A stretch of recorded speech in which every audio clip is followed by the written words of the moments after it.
नमस्कार, मैं हूं धर्मेंद्र और आप देख रहे हैं दी पॉलिटिकल वॉर। आज हमारे साथ ही बहुत ही खास मेहमान हैं। कहा जाए जिन्हें देश और दुनिया में जिनके गाने ने कहा जाए धूम मचा दी है, जिनकी आवाज़ हर बच्चा से लेके बूढ़ा, ये कहूँ मैं क्या, हर वर्ग का व्यक्ति ने पसंद करता है। इनके गाने की लहर जो है हर गांव गली मोहल्ले में आपको सुनाई दे जाती है। हमारे साथ स्वाति जी इस वक्त मौजूद हैं। स्वाति जी, आपको बहुत thank you so much.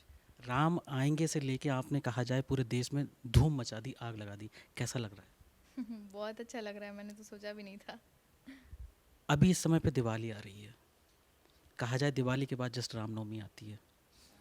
Ram आएंगे, रामनवमी पे बहुत महत्व माना जाता है राम के आने का, राम को लेके। क्या हमें अभी कुछ नया सुनने को मिलेगा दर्शकों को? देखिए, सुनने को तो आपको तब भी मिलेगा जब आप मेरा चैनल सब्सक्राइब करेंगे और उस पे नए नए भजन्स आते रहते हैं। और ऑब्वियसली रामनवमी है और स्पेशल ओकेजन है, राम जी की कृपा से कहीं ना कहीं मुझे भी करना चाहिए रामनवमी पे, तो ज़रूर कुछ नया आएगा। जब आप जाते हैं, लोगों से मिलते हैं, लोगों का प्यार इतना मिलता है, कहा जाए कि हर जगह आपसे ये रिक्वेस्ट किया जाता होगा कि भाई ये एक बार तो ये गाना हो ही जाए, राम आएंगे तो। कैसा लगता है आपको? क्योंकि जब वो कहते हैं जब आदमी को फेम नहीं मिला होता है, तो जब स्ट्रगलिंग फेस होता है, अब जब हमें स्ट्रगल करने से हम निकल जाते हैं, हमें फेम मिल जाता है, लोगों का रिएक्शन पूरी तरीके से बदल जाता है। आपके साथ ऐसा कोई किस्सा कहानी हो? एक्चुअली पहली बात तो मैं, आपने जो बोला उसको दो चार चीज़ें मैं सुधारना ये चाहती हूँ कि मैं स्ट्रगलिंग फेज़ में नहीं थी। जिस चीज़ को आप स्ट्रगल कह रहे हो, मैं उसमें बहुत खुश थी। मुझे इस चीज़ की उम्मीद नहीं थी कि इतना बड़ा हो जाएगा, इतना ये हो जाएगा।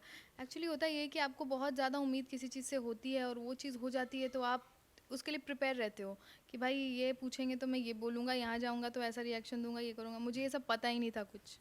मैं यूट्यूब चला रही थी, मुझे पैसे आ रहे थे, मैं उसी में खुश थी। थोड़ा बहुत नाम था यूपी बिहार में भोजपुरी सॉन्ग्स और छठ पूजा के सॉन्ग्स की वजह से मैं खुश थी उतने में। लेकिन ये जो हुआ है वो अनएक्सपेक्टेड ब्लेसिंग आई है मेरी ज़िंदगी में, और इस चीज़ के लिए मैं रेडी नहीं थी। तो आप अगर पूछे मुझसे कि कैसा लग रहा है, तो मैं स्टिल अभी इस प्रोसेस में हूँ एक्सेप्ट करने के कि मेरे लाइफ में हो चुका है। तो अभी भी मुझे अभी भी ऐसा लगता है कि कभी कहीं ऐसे ही निकल गई और वहाँ हर नज़र देख रही है, इसको तो कहीं देखा है, राम आएंगे वाली है, राम आएंगे। तो ये चीज़ बहुत अच्छी लगती है। बात भोजपुरी गानों की हो रही है, आपका गाना बहुत ज़्यादा मशहूर फेमस जो मैंने भी सुना था, तोहरे में बसल राजा। अगर उसके कुछ मुखड़े चंद हो जाएं अगर दर्शकों के लिए, क्योंकि ये मुझे लगता है सबको सुनना चाहिए। आपकी आवाज़ में वो मिठास है, वो चीज़ ना बहुत प्यारा लगता है वो गाना। ये मेरी कोशिश रहती है कि जो भी भोजपुरी में डिलीवर करूँ लोगों के पास, उसमें एक क्लास हो और वो भोजपुरी की इमेज जो गड़बड़ हो गई है वो सुधारने में कोशिश करें। और टचवुड लोग इतना सपोर्ट कर रहे हैं मेरे भोजपुरी सॉन्ग्स को, मुझे 1% भी उसको कहीं भी प्रमोट कराने की ज़रूरत नहीं पड़ती है। लोग ही इतना शेयर कर देते हैं और इतना पसंद कर, उस पर अलग अलग कवर्स बन रहे हैं, उसके अलग अलग वर्जन्स बन रहे हैं। तो ब्लेसिंग है कि लोग और ज़्यादा उसको गा रहे हैं। और कुछ ऐसे लोगों ने उसको कवर बनाया है जो लोग भोजपुरी जानते तक नहीं हैं, but they are liking the melody और उसका जो वाइब है वो पसंद आ रहा है। तोहरे में बसे राजा हमारो परनवा हो, रात दिन रहे बस तोहरे धियनवा, मन झूमे नाचे गावे जब तोहरा के पावे, बड़ा नीक लागे राजा तोरा संगवा हो, कबहू ना हाथ छूटे हमरा सजन से, साथ रहे उनके हर जन्मवा हो। Thank you. आपने इतने अच्छे अच्छे, कहा जाए ये जो भजन कहा जाए, गीत कहा जाए, जो आपने लिखे हैं, जो गाए हैं, इस सब की प्रेरणा जो आपको मिलती है, इंस्पिरेशन जो आती है, वो कहाँ से आती है? वो जब कहते हैं जब गाते समय या लिखते समय जहन में चल क्या रहा होता है? इन सब की इंस्पिरेशन मुझे मेरे फादर से आती है। उन्होंने मुझे लाइफ में बहुत, जो मैंने अचीव किया है हर कदम कदम पे उन्होंने सिखाया है लाइफ में क्या करना है तुमको, क्या नहीं करना है, कैसे करना है, सब हर जगह उनकी सीख काम आती है। तो इंस्पिरेशन मोटिवेशन मुझे उन्हीं से आती है सबसे ज़्यादा। कहा जाए कि पिताजी के लिए कुछ कहना चाहें तो?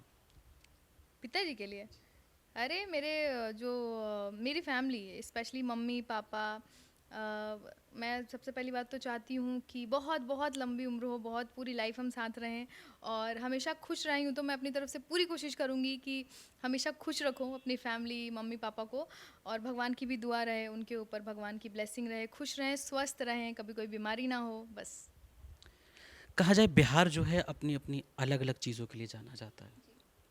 बिहार से आप आई हैं, बिहार की कुछ ऐसी चीज़ें अगर आपको कभी मौका मिले, कहा जाए कि स्टेट की पॉलिटिक्स में आने का मौका मिले, या कहा जाए कि भारत सरकार अगर आपको ऐसा कोई पद देती है, तो आप बिहार में क्या सुधारना और क्या बदलना चाहेंगी? देखिए, जो आप बात कर रहे हैं ना, ये बहुत बड़ी रिस्पॉन्सिबिलिटी की चीज़ है। मैं अपने लेवल पे बोल सकती हूँ कि मैं क्या सुधार चाहती हूँ। हाँ, एजुकेशन चाहती हूँ सुधार, लड़कियों के लिए प्रोटेक्शन चाहती हूँ, जो भी वो छेड़खानी एंड ऑल दैट, इन सब चीज़ों को लेके उनके लिए एजुकेशन के लिए जागरूकता चाहती हूँ माँ बाप में, लड़कियों में नहीं। लड़कियाँ पढ़ना चाहती हैं, माँ बाप थोड़ा अलाउ नहीं करते हैं, माहौल देखते हुए, पैसा देखते हुए। तो ऐसा कुछ हो कि माँ बाप के लिए भी आसान हो उनको भेजने में, पैसे से या तो प्रोटेक्शन से, या तो फिर बहुत ज़्यादा दूर ना हो गांव से स्कूल, थोड़ा नज़दीक हो कॉलेज जहाँ वो पढ़ पाएँ, और जहाँ स्ट्रीट पे लाइट हो, वहाँ पे जगह जगह पे पुलिस हो, सुरक्षा के लिए गार्ड्स हो। तो कुछ ऐसा मैं चाहती हूँ कि हो। कुछ ऐसा हो। बात अभी भी बिहार की ही चल रही है, तो कहा जाए कि बिहार का सबसे लोकप्रिय पर्व जो है, कहा जाए वो छठ जो है, जो कहा जाए छठ के भी बहुत अच्छे अच्छे आपने कहा जाए बड़े बड़े प्यारे गीत आपने लिखे हैं। अगर हो जाए छठ मैया को लेकर। मैंने सबसे पहले जो मेरा हिट हुआ था छठ पूजा का सॉन्ग, वो तो हुआ, कवर तो मैंने बनाए थे जो ऑलरेडी चल रहे हैं। एक मैंने लिखा था माँ के ऊपर, वो बहुत ज़्यादा हिट हुआ था, और उसके लिए मुझे आज भी इतने सारे, इवन छठ नहीं चल रहा है फिर भी इतने सारे मैसेजेस आते हैं। अभी मैं थी बनारस एयरपोर्ट पे, वहाँ पे एक लड़की ने मुझे, आप वहीं हो ना, मैंने कहा हाँ, जो आप समझ रही हो मैं वहीं हूँ। तो मुझे लगा वो राम आएंगे, आएंगे के लिए मुझे पूछेगी, बट उन्होंने अपनी फ़ोन दिखाया और दिखाया कि इसमें देखिए आपके माँ वाला गाना मैंने सेव कर रखा है, तो वो मुझे उसके लिए जानती हैं। तो ये बहुत बड़ी बात है।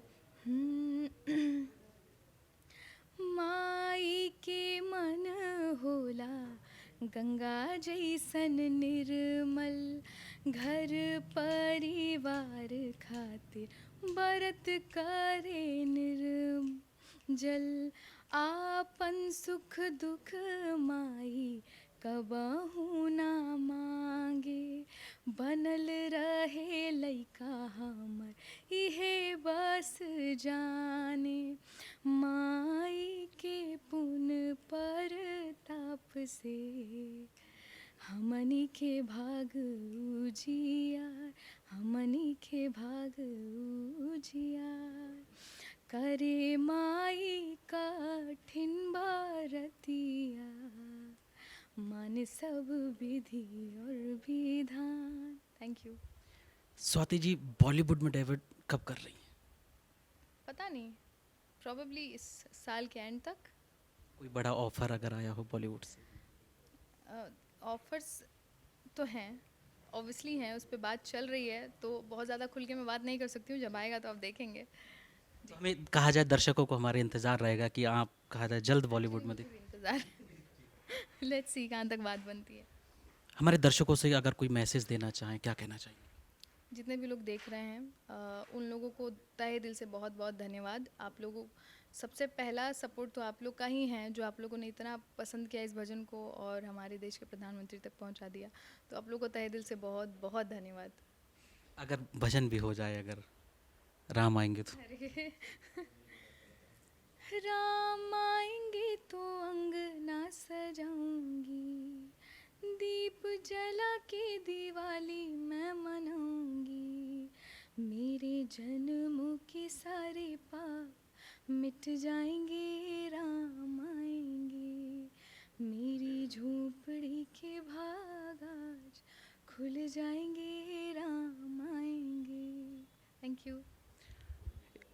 स्वाति जी, आपसे अगर मैं जानना चाहूँ, कहा जाए कि जो लोग इस इंडस्ट्री में आना चाहते हैं, कहा जाए जो म्यूज़िक इंडस्ट्री में आना चाहते हैं, उन बच्चों के लिए क्या मैसेज देना चाहेंगे, या फिर कुछ ऐसे टिप्स जिससे वो इस इंडस्ट्री में आके खड़े हो सकते हैं, कहा जाए अपने दम पे अपना मुकाम हासिल कर सकते हैं? हाँ, बहुत सारे ऐसे लोग हैं जो इसमें करियर बनाना चाहते हैं। उनमें से कुछ लोग ऐसे भी हैं जिनका पैशन कुछ नहीं है, जिन्होंने सीखा भी नहीं है, बट उनको लगता है कि इस काम में तो बड़ा नाम और पैसा है। उन लोगों को मैं कहना चाहती हूँ कि आप वो कीजिए जो आपको इंटरेस्ट हो, वो मत कीजिए, बस पैसा वैसा के लिए मत कीजिए, वो थोड़े टाइम तक स्टे कर पाएंगे, ज़्यादा टाइम तक नहीं कर पाएंगे। जो जेन्युइनली करना चाहते हैं, मैं उनको यही कहूँगी कि आपको अपने आप को ज़िद्दी और कठोर बनाना पड़ेगा इस चीज़ के लिए, क्योंकि ये जो सफलता है ये कोई डिग्री करके नहीं मिलती है, ये बहुत ही मुश्किल चीज़ है और बहुत अनप्रिडिक्टेबल सी चीज़ है कि आपको कब कहाँ क्या हो जाए, इसलिए लगे रहिए इस चीज़ में। अपने अपनी कला पे स्पेशली काम कीजिए, उसको और सुधारिए और अच्छा जो क्रिएटिव कर सकते हैं कीजिए। और डिसअपॉइंट जब भी होते हैं तो बस ये सोचिए कि आपने शुरुआत किस एक्साइटमेंट में की थी, बस वही एक्साइटमेंट फिर से लाइए अपने अंदर और लगे रहिए, बस ज़िद्दी बनिए बस। Yes. कहा जाए कि जैसे ही आपके गाने सुनने के बाद महसूस होता है, आपसे मिलने के बाद भी वैसा ही महसूस हो रहा है, इतना ग्राउंडेड, इतना हम्बल, जो आमतौर पे लोग कम देखने को मिलते हैं कि फेम मिलने के बाद में। ये इसका पीछे का राज क्या है, कैसे मेंटेन किया है आप? इसको मेंटेन नहीं करना पड़ रहा है क्योंकि ये सादगी ओरिजिनल है। ये ऐसी ही हूँ मैं। और जो आप बोल रहे हो, मेरे ख्याल से ये फेम अगर किसी और चीज़ का होता तो शायद सर पे चढ़ता। ये फेम राम जी का दिया हुआ है, तो इस फेम को अगर सर पे चढ़ने दिया तो राम जी छीन भी लेंगे बहुत जल्दी, तो इसीलिए। बहुत बहुत शुक्रिया इतना कीमती समय देने के लिए। थैंक यू सो मच आपका भी।